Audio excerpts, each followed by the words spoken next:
This is macOS Ken. Foxconn may make AirPods in India. The founder of TSMC speaks a scary future. And life imitates art on the moon. It is Friday, the 17th of March, 2023. I'm Ken Ray, and this is news from macOS Ken, brought to you by yours truly and sponsored by Collide. Endpoint security powered by people. Learn more and book a demo today at collide.com/macOSKen. This show is also supported by people like you, patrons through Patreon.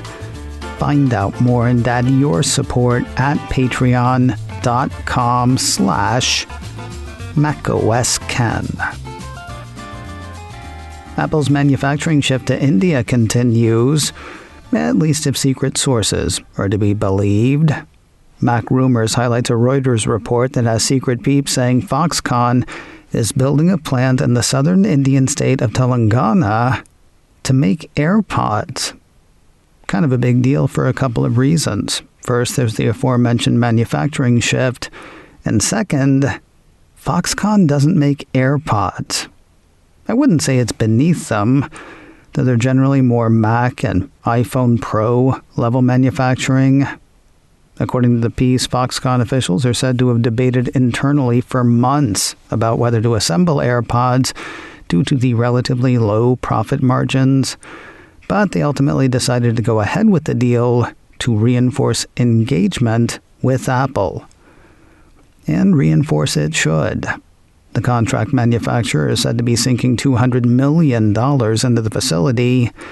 Construction is expected to begin in the second half of 2023. The report says the plant will start cranking out AirPods by the end of 2024 at the earliest.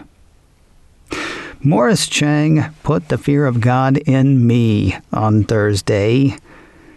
This is going to be like listening to an article with footnotes, starting with, who is Morris Chang?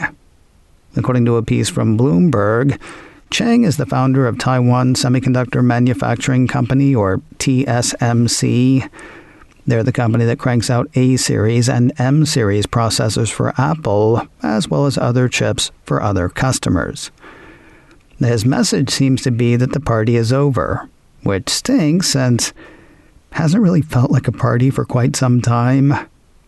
At an event in Taipei on Thursday, the 91-year-old industry pioneer said, "In the chip sector, globalization is dead, free trade is dead. Just look at the way China has been embargoed and the entity list. I agree with that." I had a rough idea of what free trade is, but I felt I needed a bit more info. So I turned to Investopedia, which says, a free trade agreement is a pact between two or more nations to reduce barriers to imports and exports among them. Under a free trade policy, goods and services can be bought and sold across international borders with little or no government tariffs, quotas, subsidies, or prohibitions to inhibit their exchange. And that's dead, according to Chang. While he is down with steps taken by the U.S. to limit China's tech development, he doesn't sound down with the U.S. as a whole. That could be, though, because the U.S. as a whole, well, it's not that they're not cool with Taiwan, but they're not necessarily BFFs. Quoting Bloomberg, when American leaders speak of friendshoring high-tech manufacturing, Taiwan is not included in that policy, Chang said, as they've repeatedly voiced concerns about relying on Taiwan. Now, I hadn't heard the friendshoring thing and had to do a bit of digging. It seems the U.S. Treasury Secretary Janet Yellen used that term in a speech last summer at LG's Science Park in Seoul, South Korea.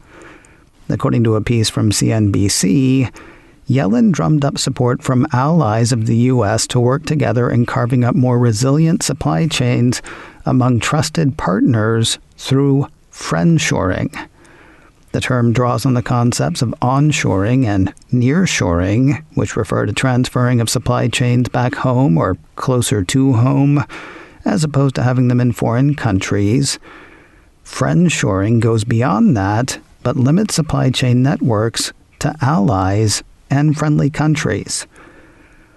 And the guy from Taiwan who basically started that country's semiconductor dominance says when the U.S. talks about friendshoring, the U.S. is not talking about Taiwan.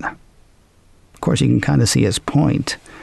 The Bloomberg piece says about the same time as Secretary Yellen's speech last year, U.S. Commerce Secretary Gina Raimondo described U.S. dependence on Taiwan for advanced chip making as untenable.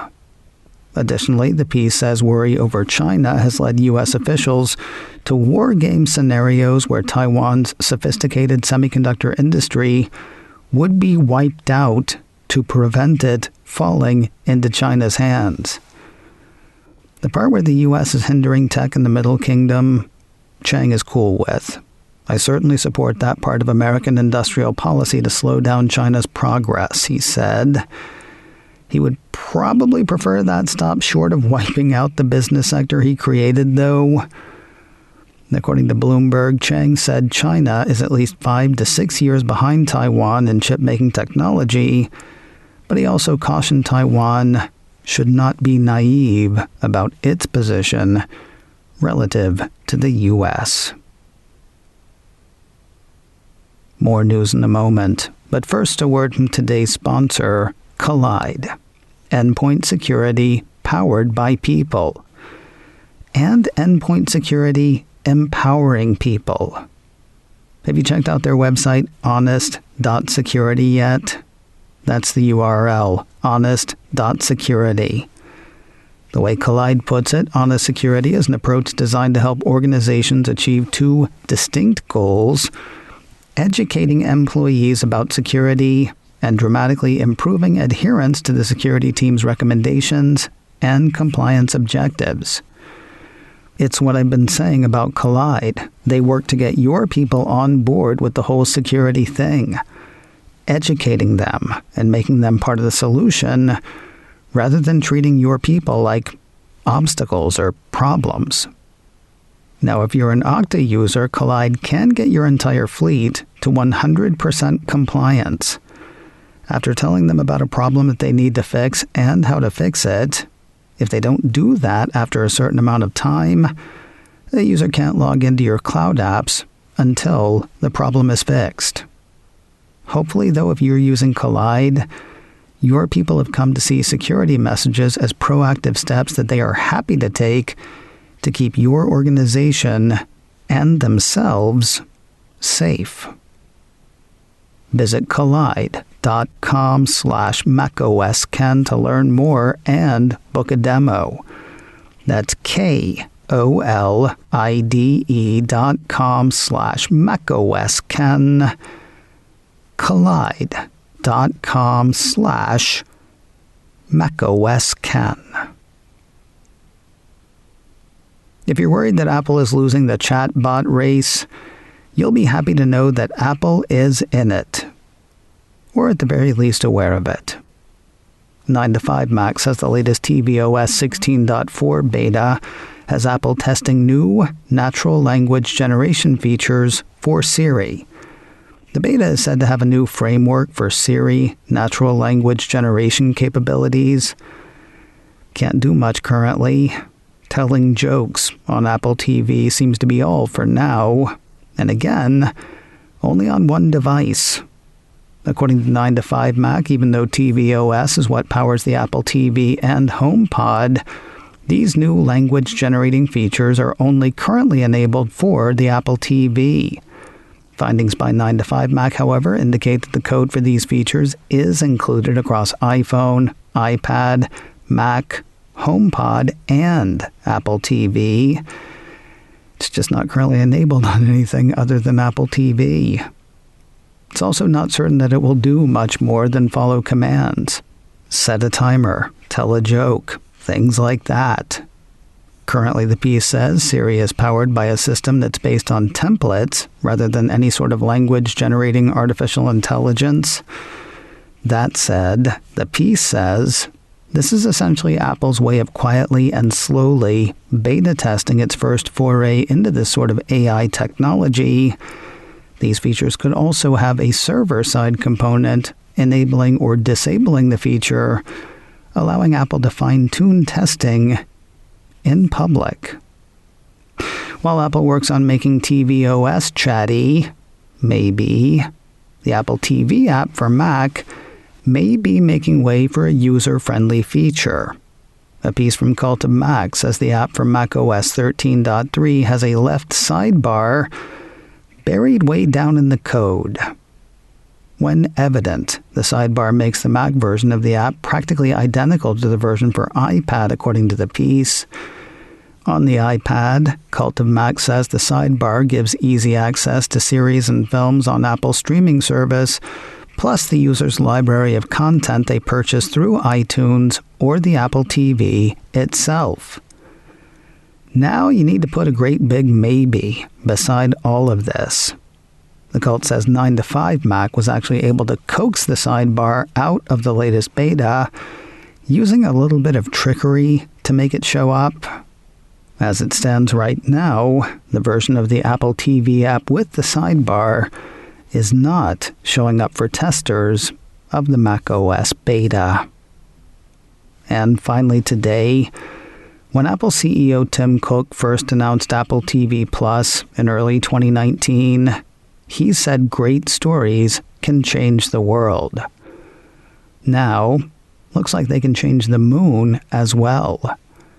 NASA showed off a new spacesuit this week for a planned lunar landing. A piece from the site Space Explored says the new extravehicular activity, or EVA spacesuit, took design cues from the Apple TV Plus flagship series For All Mankind. While NASA got to reveal the suit, NASA did not make it. According to the report, an outfit called Axiom Space has a contract for EVA operations for the mission that includes the EVA outfits. According to the report, Axiom shared in its announcement that the outer cover of the suit was designed by the Day One Apple TV Plus Show for All Mankind costume designer Esther Marquis.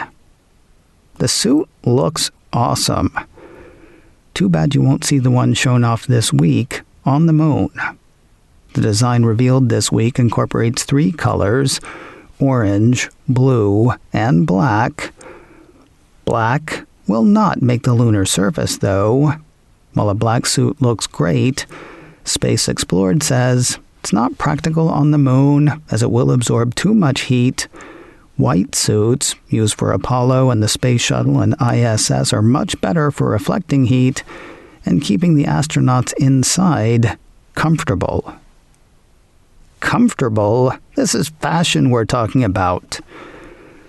And science. And survival. Kinda neat, though. Great stories can change the solar system.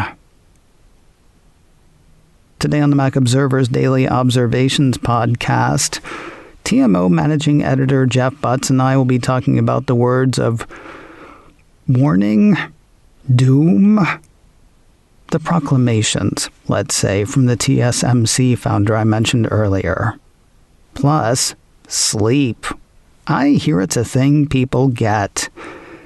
We'll revisit sleep schedules in the Health app on the Daily Observations podcast from the Mac Observer, online at macobserver.com or wherever you get podcasts. macOS Ken, brought to you by me and sponsored by Collide, endpoint security powered by people. Learn more and book a demo today at collide.com/macOSKen. This show is also supported by people like you, patrons through Patreon. Find out more and add your support at patreon.com/macOSKen.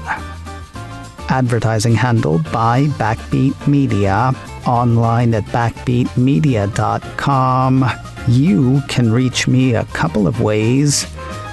info@macosken.com or call 716-780-4080. Until next time, that is news from macOS Ken. I'm Ken Ray.